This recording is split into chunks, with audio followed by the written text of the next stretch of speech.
என்ன பண்றதுன்னு தெரியல. நான் என்ன சொன்னேன், இந்த மலை உங்களை காப்பாத்தும்னு. இப்ப மழையா கொட்டுறது அப்படின்னா இந்த மலையை வச்சு இந்த மழை சமயத்துல இவாளை காப்பாத்தினாதான் மலை என்னை காப்பாத்துங்கிற நம்பிக்கை அவளுக்கு வரும். எந்த மலையை அவ பூஜை பண்ணாலோ அதே மலைய குன்றை குடையாய் எடுத்தான், பிடிச்சுட்டான். இப்ப மலைக்கு ரொம்ப பெருமையா. என்னை எல்லாரும் அச்சலம்னு சொல்லுவா, நகராத ஜட பொருள்னு சொல்லுவா. எனக்கு ஒரு பெருமை சேர்த்தியே கிருஷ்ணா, நீ என்ன தூக்கி பிடிச்சுண்டடா, ஒரு நாளாவது நான் உன்னை பிடிச்சுக்க கூடாதாங்கிறதுக்காக கிருஷ்ணர் மலையை தூக்கி பிடிச்சுண்டார். அதே கிருஷ்ணர் ஸ்ரீனிவாசரா வரும்போது மலை அவரை தூக்கி பிடிச்சுண்டு. கண்ணன் அடியினை எமக்கு காட்டும் வெறுப்பு, கடுவினையர் இருவினையோ கடியும் வெறுப்பு, திண்ணமிது வீடென்ன திகழும் வெறுப்பு, தெளிந்த பெரும் தீர்த்தங்கள் செறிந்த வெறுப்பு, புண்ணியத்தில் புகழீதென்ன புகழும் வேப்பு, பொன்னுலகில் போகமெல்லாம் புணர்க்கும் வெறுப்பு, விண்ணவரும் மன்னவரும் விரும்பும் வெறுப்பு,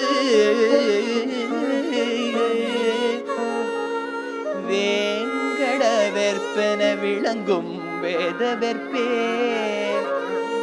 வேத வெற்பே.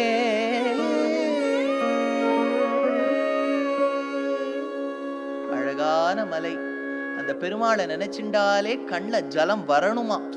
வேதத்திலேயே அங்க நம்ம எல்லாம் போய் சாமகானம் பண்ணுவோமா. எங்களுக்குலாம் நாங்க கத்துக்கவே இல்லையா, அங்க போனா ஞானம் வந்துடும், கவலைப்படாதீங்க. சாமகானம் பண்ணிட்டு இருப்போம், ஹா ஊஹா அப்படின்னு பாடிட்டு இருப்போமா. சதா பஷ்யந்தி காயந்தி, எப்ப பார்த்தாலும் சாமகானம் பண்ணிட்டு இருப்போம். ஹா ஈ ஹா ஹா ஊ ஹா அப்படின்னு சொல்லிட்டு இருப்போமா. அதனால்தான் தெலுங்குல நீங்க எப்படி இருக்க, எலாகுன்னாரு ஹாயாகுன்னானு அப்படின்பா, நன்னா இருக்கேன் அப்படின்பா. அவள்லாம் வேதத்தின் பொருளை சொல்லக்கூடியவா. அதனால அங்க போய் சாமகானம் பண்ணிட்டு இருப்போமா. இப்ப பெருமாள் ஸ்ரீரங்கத்துல போய் சயனிக்கணும்னு நினைச்சார். இப்ப நீங்க ஒரு இடத்துல இன்னொரு இடம் போகும்போது உங்க வண்டியோ ஆகாய விமானமோ ஒரு இடத்துல நிக்கிறதோனோ, நடுவுல ஒரு இடத்துல நின்னுட்டு தானே போகுது. பெருமாள் ஆகாயமான பரமபதமான வியோமம் அப்பேற்பட்ட திரிபாதிபூதியான ஸ்ரீவைகுண்டத்திலிருந்து கிளம்பி ஸ்ரீரங்கத்துக்கு வரணும்னு நினைச்சார்.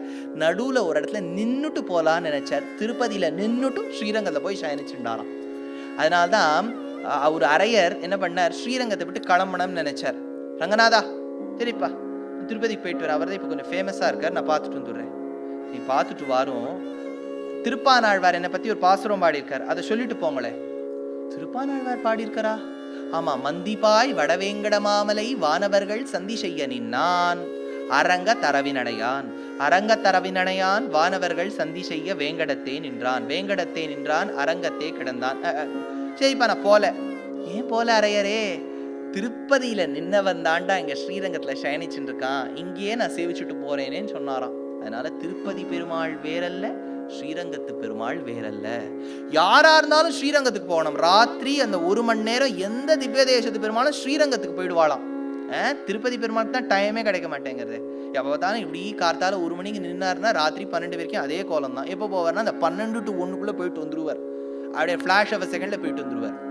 பிருகுவர் கண்டுக்கவே இல்லை. பிரம்மா ஒரே தலைவலி, சுவாமி உனக்கு எவ்வளவு ஒரு நீச்ச ஸ்வபாவம், உங்க ஆத்துக்கு வந்தவர ஒரு ரிஷிய மரியாதை பண்ண தெரியல உனக்கு. இனிமே உனக்கு கோவிலே கிடையாது, நோ ரெஜிஸ்டர்ட் பிளாட். இனிமே உனக்கு பேர்ல ரெஜிஸ்ட்ரேஷன் ஆபீஸ்ல உனக்கு ஒரு கோவில் ரெஜிஸ்டர் பண்ண மாட்டா.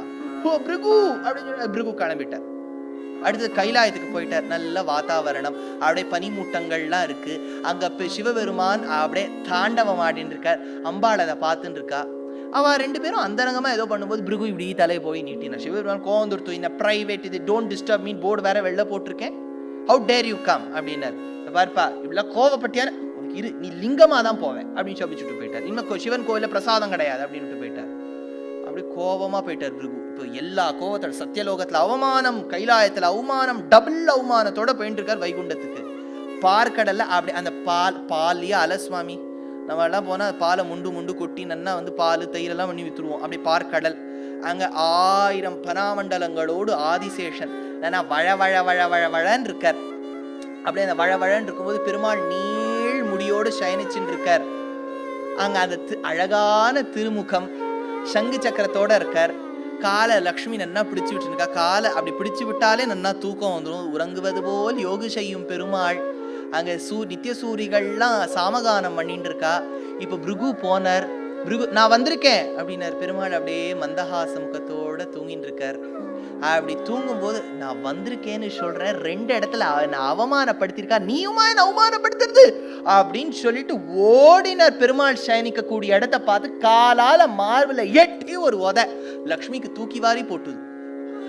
அவரை உன் கண்ணில் நீர் வழிந்தால் என் நெஞ்சில் உதிரம் கொட்டுதடின்னு.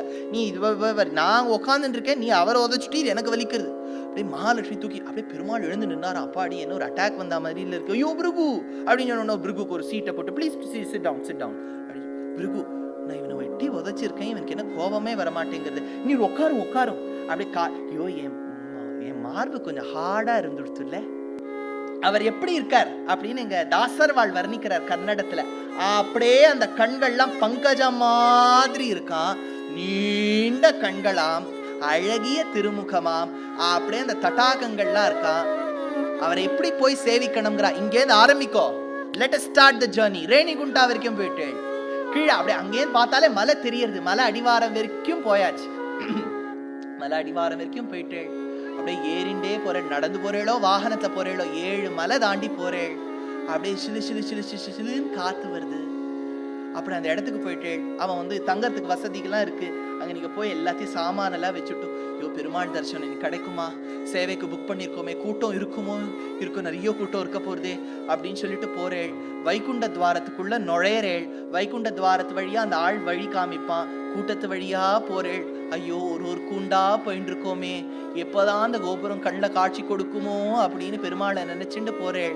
அந்த இடத்துல போகும்போது பொன்மயமான விமானம் தூரக்க தெரியறது.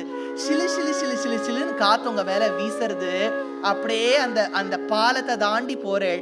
மதிலோட ஒட்டி மக்கள்லாம் நடந்து போறா. உள்ள போச்ச கோபுர துவாரத்துக்கு கீழே சிலு சிலு சிலு சிலுன்னு தண்ணி வருது. உங்க கால் அப்படியே வருடி விடுறது. உள்ள போறேள். அப்படியே பார்க்கும்போது ரங்க மண்டபம் தெரியறது. அங்கதான் ஸ்ரீ ரங்கநாதர் ரொம்ப நாள் இருந்தாராம். இந்த பக்கம் துவஜஸ்தம்பம் தெரியறது. பொன்மயமான துவஜஸ்தம்பம், அழகான அந்த வெள்ளியில செய்யப்பட்ட கதவு. அதை தாண்டி போறேள். வரதராஜ பெருமாள் சந்நிதி தெரியறது. சேவிச்சுட்டு வந்தவா முகத்துல ஒரு சந்தோஷம் அந்த பக்கமா தெரியறது. ஐயோ நானும் இப்படிதானே சந்தோஷப்பட்டு வருவேன்னு நீங்க போறேள். அப்படியே பொன்மயமான கதவுகள் இருக்கு. அதை தாண்டி போறேள். சாதாரண கோவில்ல பெருமாளுக்கே வஸ்திரம் இருக்கிறது கஷ்டம். திருப்பதியில கருடன் இவ்வளவு ஜரி வச்சுட்டு வஸ்திரம் சாத்தின்னு இருப்பார். துவாரபாலகாள் ஜெய விஜயாள் தெரிவா. குலசேகரன் படி செடியாய வல்வினைகள் தீர்க்கும் திருமாலே நெடியோனே வெங்கடவா நின்கோயில் நின்வாசல் அடியாரும் வானவரும் அரம்பயரும் கிடந்திறங்கும் படியாய் கிடந்து உன் பவழவாய் காண்பேனே. பாகவதாளுடைய ஸ்பர்ஷம் என் தலைமையில பழனம்னு குலசேகரன் திருப்படி தெரியறது. அதை மெதிச்சுண்டு போறேள். எதிர்க்க பகவான் நின்றிருக்கார். கண்டவாற்றால் தனதே உலகன நின்னான்னு நீண்ட திருமுகம், காதல் அழகான தடாகங்கள், சந்திரனும் சூரியனும் கண்ண போல ஜொலிக்கிறா. அழகான அட்டிகைகள், அழகான திருமண்காப்பு, தகை பொழியும் கண்கள், அழகான நாசிகா, அது கீழே கொவ்வை செவ்வாய், அது கீழே பச்சைக்கூர்போரம் திரட்டி வச்சிருக்கா. அழகான சங்கு கழுத்து, அழகான மாலைகள், முத்துஹாரம், வைஜெயந்திஹாரம், மணி, வைரம், வைடூரியம், கோமேதகம், நீலரத்னம், என்ன ரத்னம் கேட்கிறேளோ எல்லாம் இருக்கு சுவாமி. சங்கு சக்கரத்தோட காட்சி கொடுக்கிறார். ஒரு கையால என் கால விழுடா அப்படின்னு சொல்றார். விழுந்தான் என்ன கொடுப்பேன்னு கேட்டா என்னையே நான் உனக்கு கொடுப்பேன்னு தன்னை காண்பிக்கிறார்.